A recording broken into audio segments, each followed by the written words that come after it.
Princess has, let's just call it a specialty restaurant. So for those of you that don't know, Princess does have a dining option on some of their cruise ships, which is called Alfredo's. They have Italian food. One of the main things there is pizza. It's not open all the time, it's just a nice place to go.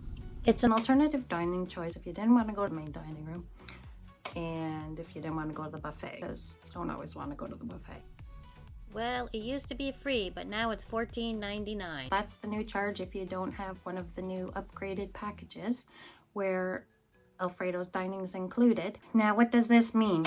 Is it $15 plus? Oh, you get the whole meal for $15. So there's a certain price for each a la carte, like appetizer, and then pizza, Okay. and then dessert, and plus 18%. If I just wanted pizza, would I just be charged that? Yes, ma'am. That's Oh, 18%. so it's either $15 or...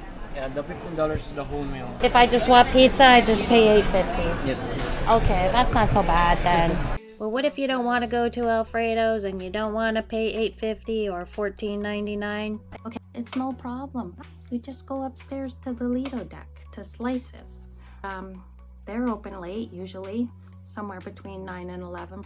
And then you can get free slices of pizza there. It's more of a pickup area for slices. And you can just go eat your slice of pizza out by the sea, by the windows, or by the pool. Or you could go take it into the buffet area. Bottom line, you can get free pizza, Princess, but if you want to eat a pizza at that specialty restaurant, you will have to pay the surcharge unless you have an upgraded food and beverage package. If you want to learn more about cruising, please subscribe to Cruisinjules.